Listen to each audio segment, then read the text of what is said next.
If you read the Straits Times today, the big news is our economy grew 5.7% in the second quarter. They tell you growth is strong, manufacturing is surging, more than 12% on AI demand for chips and equipment. Of course, it's a beautiful number on papers, but we need to pause and ask, what does it mean to the working class? Because on the ground, workers are stressed. Fresh grads who are waiting to enter the workforce are anxious because AI has started to eat up all the entry-level jobs.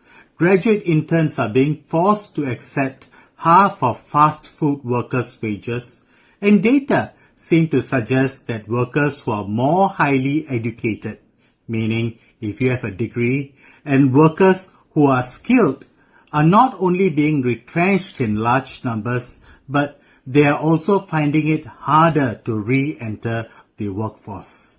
In total, people are scared if they can take care of themselves and their families.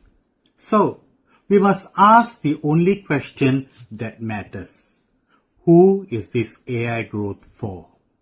For the billionaire class, the super rich, and the tech pros riding the AI boom? Or is it for the working class Singaporeans who are wondering if they still have a place in this economy? Now listen to what Minister Jasmine Lau says. If we work in certain industries, in companies, Amazon, Micron, big tech, even in government, we can see the possibilities. We can see some of the new jobs. We can see some of the economic growth coming out of AI, but not everybody else in Singapore can see it. But at this moment, I can understand a lot of people feel anxious because it's grey, blur, and not everyone feels that the future is one of hope and possibility for them. But it will come. Give us some patience. The government's also working very, very hard to put together our AI missions to ensure that across our strong growth sectors, we continue to have the jobs for our local Singaporeans. Of course, the clip you just saw is spliced. You can see the full reel on Asia One.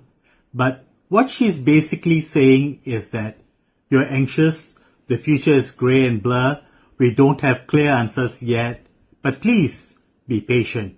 Trust us. It'll come. But it'll come is not a plan, isn't it? That is just political mood management. Meanwhile, AI is already driving the surge in manufacturing and exports. Companies are using AI to cut repetitive work, automate junior tasks, change how jobs are done. And so, when Jasmine says it'll come, we must ask, what is it? New jobs for who? And on what terms? What pay? And then she has this to say.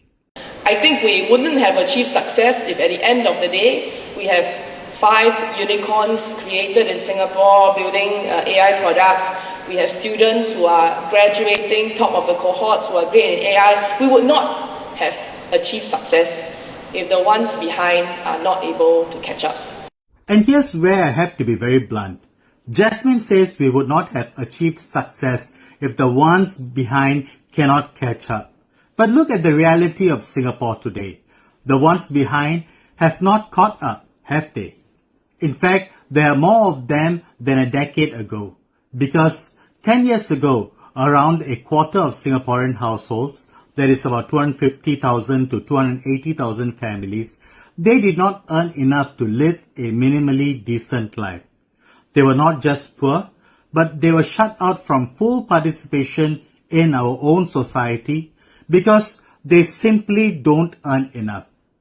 Today, with the government's own General Household Survey, the 2025 survey, and the updated cost benchmarks, they suggest that these numbers have grown to well over 350,000 households. Let me say that again, 350,000 households. That's roughly 1 in 4 families living below what it takes to have a decent and inclusive life. So, after so much talk about growth, upgrading, and uplift, is this acceptable? So when Jasmine says we haven't succeeded if the ones behind can't catch up, the hard truth seems to be we have already failed that test. We already have hundreds of thousands of households who have not caught up. And the AI transition risks pushing even more into that zone. And yet, the answer we are offered is, be patient, it will come, trust our AI missions. You cannot tell 350,000 struggling families to catch up, while you build an economy that pushes wages and security up for those with assets and credentials and leave everyone else to fight for themselves, fight for a shrinking, more precarious entry-level work. You cannot keep saying we don't measure success by unicorns and top AI students when your own data, your very own data, shows that poverty and social inclusions have widened under this model. Let me say that again. They have widened under the government's models. So if we are serious about AI for good, then the first test of success is very simple.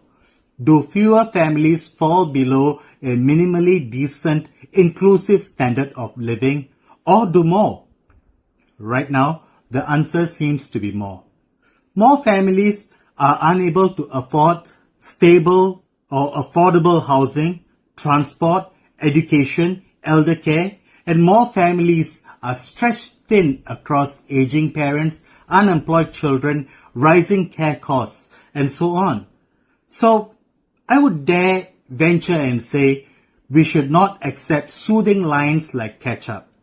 We should demand to know why in a richer, AI-powered Singapore, the number of households living below a minimally decent and inclusive life has actually grown. And until that changes, AI for good, in my opinion, is just a slogan pasted over an economy that is leaving hundreds of thousands of Singaporeans behind. Hundreds of thousands of Singaporeans behind. Tell me what you think. I am Ravi Philemon, the Secretary General of Red Dot United. I'll talk to you soon.